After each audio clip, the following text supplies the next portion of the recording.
오늘도 매일의 기도를 통해 하나님께 더 가까이 나오신 여러분을 환영하고 축복합니다. 오늘도 주님과 동행하는 하루 되시기 바랍니다. 주님과 친밀한 교제를 갖는 시간 되시길 기도합니다. 아멘. 오늘 우리에게 주신 하나님 말씀은 누가복음 24장 48절의 말씀입니다. 함께 합독하며 나가겠습니다. 너희는 이 모든 일의 증인이라. 아멘. 오늘 우리는 증인에 대해서 함께 말씀을 나누려고 합니다. 오늘 본문 말씀은 예수님께서 제자들을 가리켜 너희는 이 모든 일의 증인이 되라 라고 말씀하셨습니다. 그렇다면 증인은 무엇일까요? 여기서 사용된 이 말씀에서 사용된 증인은 헬라어로 마르투스라고 합니다. 이 헬라어 마르투스의 원어는 순교자라는 뜻을 가지고 있죠. 제자들은 예수님의 부르심을 받고 예수님의 증인이 되었습니다. 그리고 그들은 예수님의 증인 역할을 하며 순교까지 당하게 되죠. 자기 목에 칼이 들어오고 십자가에 못 박히고 몸에 불이 붙여도 예수님을 담대하게 선포합니다. 제자들은 증인, 순교자가 된 것이죠.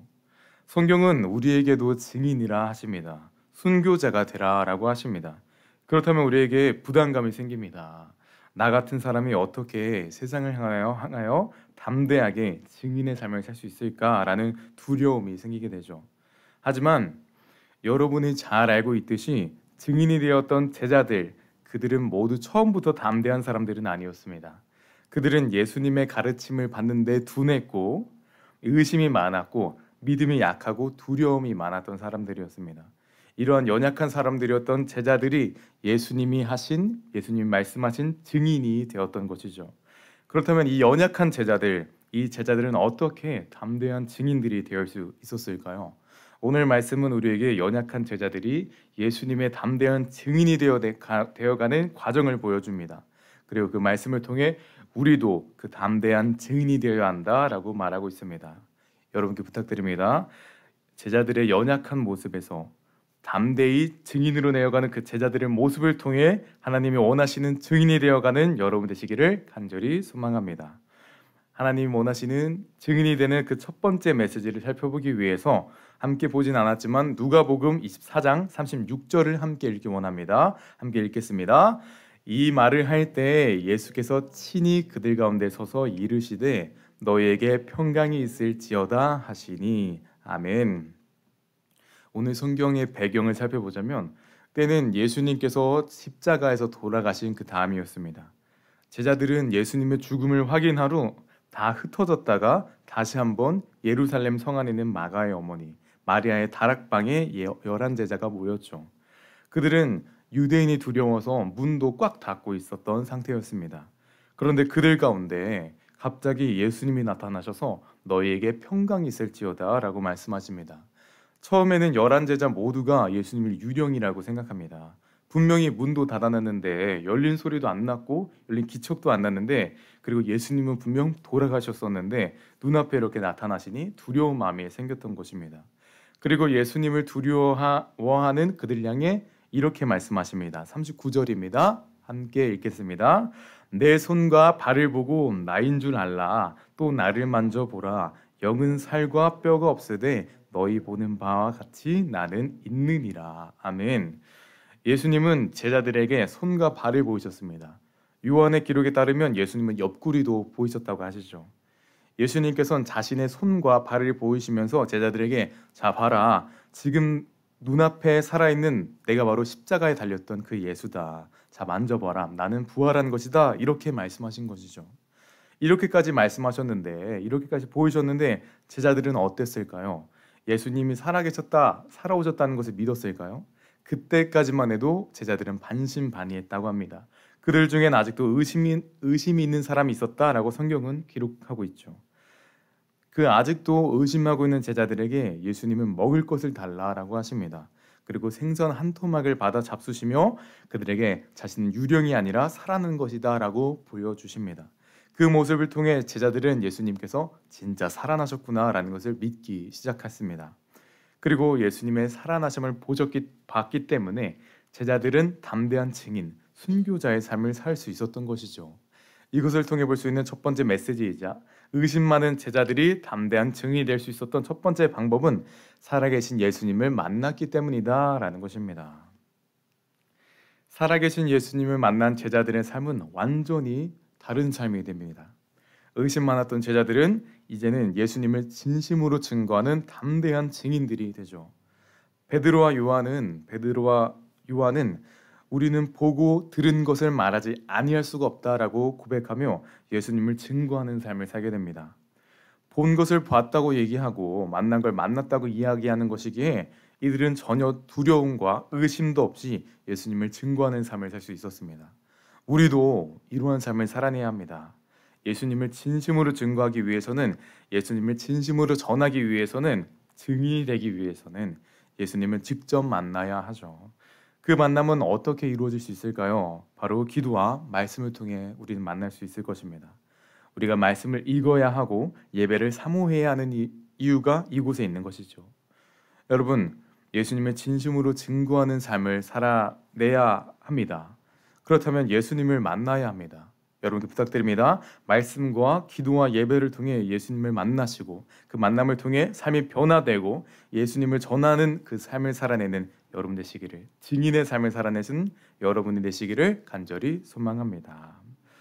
두 번째 방법을 살펴보기 위해서 누가복음 24장 44절부터 45절을 함께 읽을 필요가 있습니다. 함께 합독하며 나아가겠습니다. 시작. 또 이르시되 내가 너희와 함께 있을 때 너희에게 말한 바 곧 모세의 율법과 선지자의 글과 시편에 나를 가리켜 기록된 모든 것이 이루어져야 하리라 한 말이 이것이라 하시고 이에 그들의 마음을 열어 성경을 깨닫게 하시고. 아멘. 의심의 안개가 걷혔던 제자들에게 예수님께서는 구약 성경의 모든 책, 모든 내용이 나를 가리킨 말이다. 하나님의 계획은 나에게 모두 이루어져야 한다라고 말씀하셨습니다. 즉 성경의 본질에 대해서 제자들에게 말씀하신 것이죠. 그런데 사실 예수님께서 돌아가시기 전에도 제자들에게는 예수님께서는 계속 말씀하고 계셨습니다. 분명 그가 죽은 자 가운데 다시 살아나리라 라고 말씀하셨는데도 불구하고 예수님의 죽음에 슬퍼하며 낭망했던 제자들의 모습이 있습니다. 하지만 다시 살아나셔서 눈에 보이시고 다시 살아나신 예수님께서 성경을 다시 한번 말씀하시니 말씀이 살아있음과 말씀은 이루어진다는 것을 마침내 깨닫게 된 것이죠. 살아있는 말씀, 성취되는 말씀을 깨달았기 때문에 제자들은 둔한 제자에서 담대한 증인이 될 수 있었습니다. 이것을 통해 볼 수 있는 두 번째 메시지이자 제자들이 담대한 증인이 될 수 있었던 이유, 두 번째 이유는 살아있는 말씀을 깨달았기 때문입니다. 제자들은 살아 돌아오신 예수님을 통해 말씀이 성취된다는 것을 깨달았습니다. 그 깨달은 제자들에게 예수님께서는 46절과 47절을 통해 이렇게 말씀하십니다. 너희는 그리스도가 고난을 받고 죽은 지 사흘 만에 다시 산 것과 그 이름으로 인해 죄사함에 있을 것을 전하는 증인이 되라 라는 것을 말이죠. 증인이 되라 라는 사명을 제자들에게 전하는 것입니다. 실제로 사도행전을 보면 예수님의 제자들은 아주 담대하게 예수님이 하나님의 뜻대로 죽으시고 부활하셨다는 것을 선포하고 있습니다. 그리고 회개하고 돌이켜 제사함을 받으라라고 담대하게 요구를 하고 있죠. 옛날에 그 의심 많던 제자들의 모습과는 전혀 다른 모습, 확신에 찬 모습으로 예수님을 증거하고 있는 것입니다. 대제사장들과 서기관들, 당시 구약 성경의 전문가들이 볼 때는 그 제자들은 학문적으로 아주 볼품없는 사람으로 보였을 것입니다. 하지만 그들은 구약 성경에 있는 이곳저곳에 있는 증거되고 있는 그리스도에 대한 예언을 정확하게 사용하고 있으며 예수님이 하나님께서 약속한 그리스도라는 사실을 담대하고 아주 강하게 증거하고 있습니다.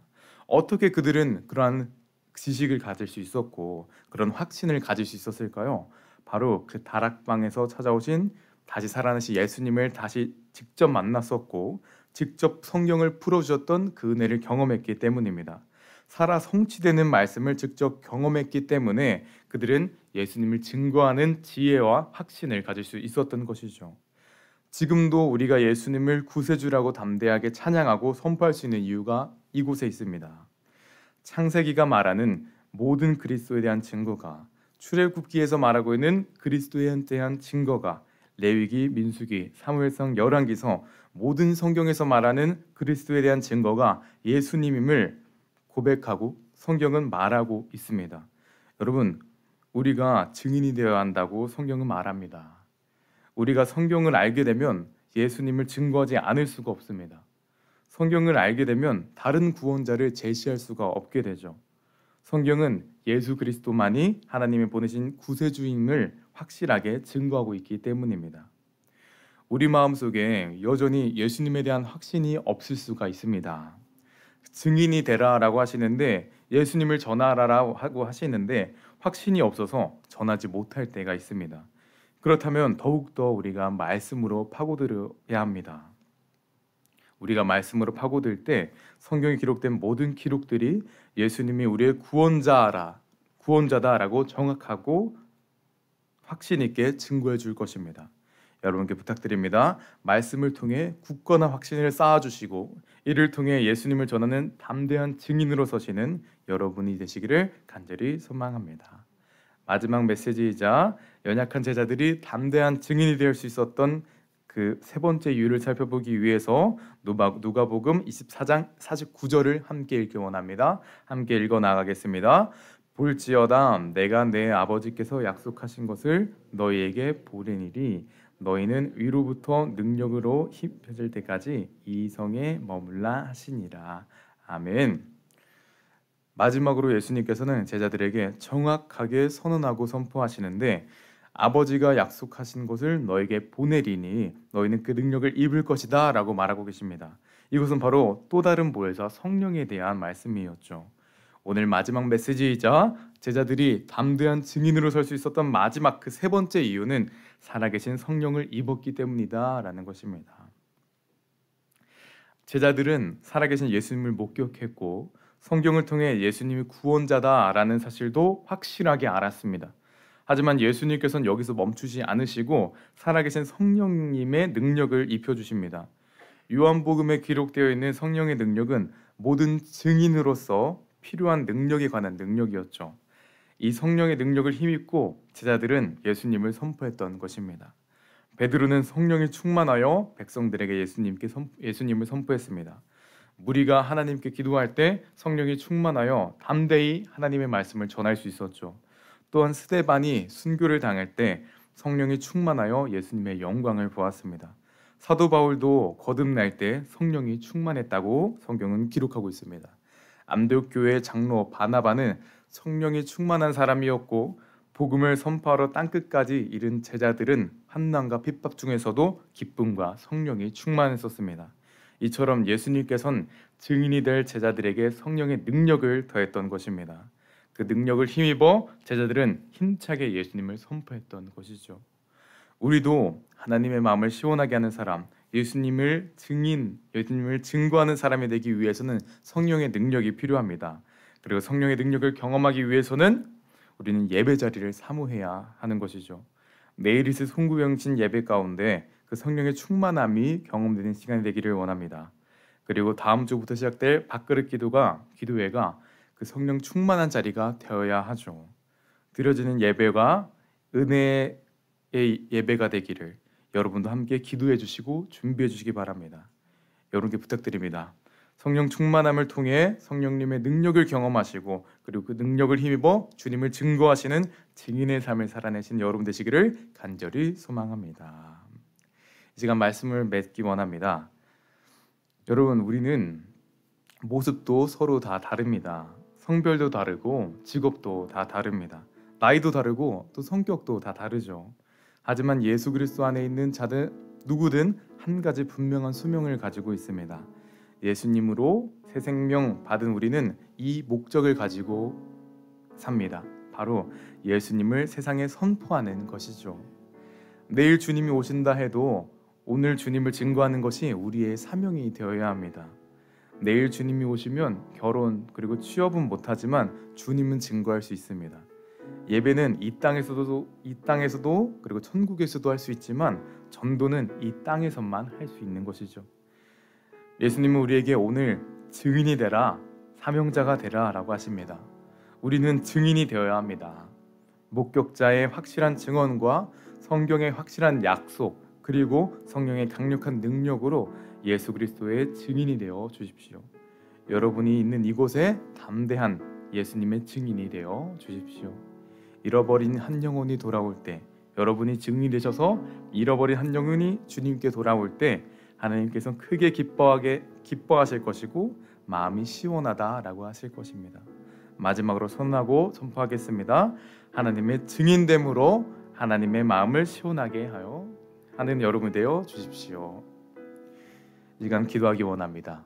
기도드릴 때 하나님을 증거하는 증인의 삶을 다짐하는 오늘 우리가 되게 하여 주시고, 증인의 삶을 통해 하나님의 마음을 시원하게 할 수 있는 하나님의 마음에 합한 우리가 되기를, 함께 시간 증인 되기를 다짐하며 기도하며 나아가겠습니다.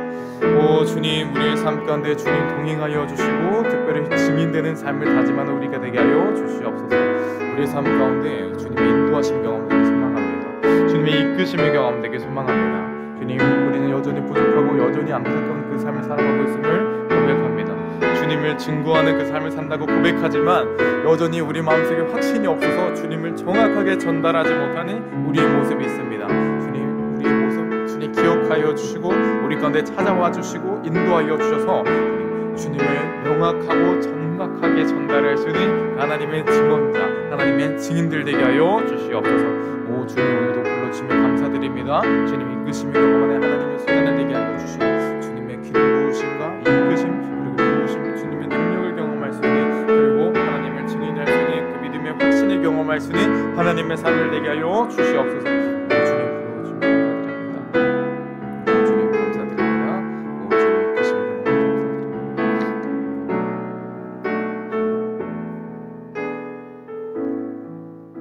우리는 본 것을 봤다고 말할 수 있습니다.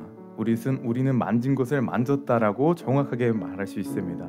이처럼 우리가 예수님을 정확하게 전파하고 선포하기 위해서는 예수님을 만나고 예수님을 보아야 합니다.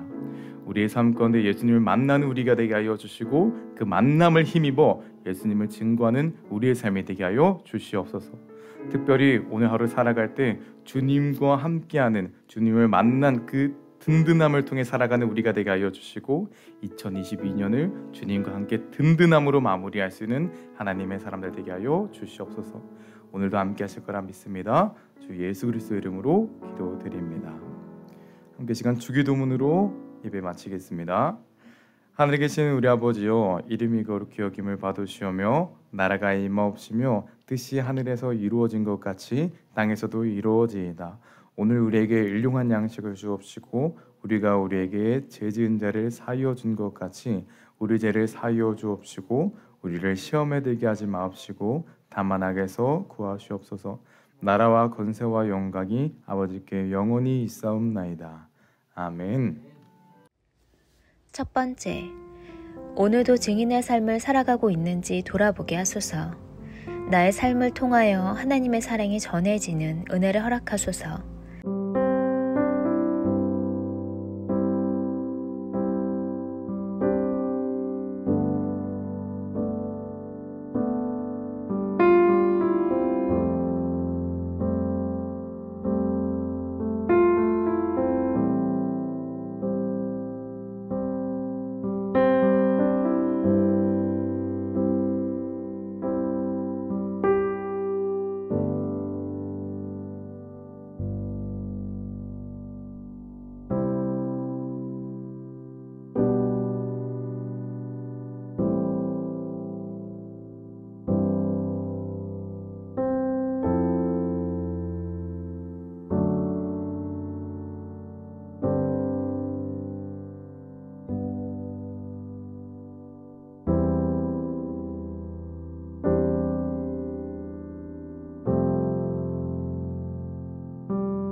두 번째, 올 한 해 나도 모르는 순간에도 나를 지키시고 함께 하신 은혜 감사합니다. 오늘도 하나님의 일하심을 찬양하게 하소서.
세 번째, 새해에도 하나님을 최고로 사랑하길 소망합니다. 올 한 해 경작한 나의 모든 열매를 주님께서 가장 빛나게 하소서.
네 번째, 하나님께서 함께 하신 것에 대한 감사가 넘치는 연말이 되게 하소서.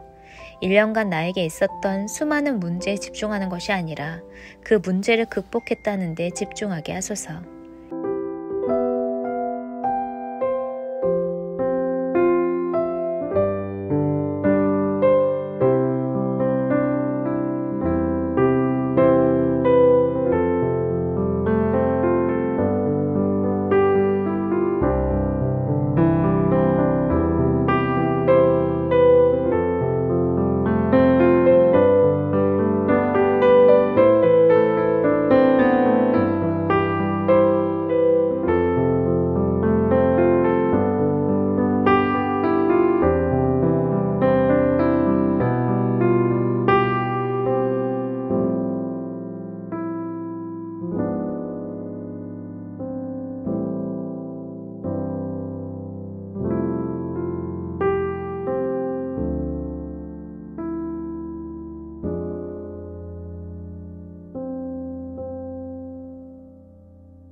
5번째, 주님 없이 보낼 수 없었던 지난 365일을 감사하며 송구영신 예배를 통해 2023년도에도 매 순간 나의 구원에 감격하며 살게 하소서.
하나님께서 우리의 기도에 영광 받으셨습니다.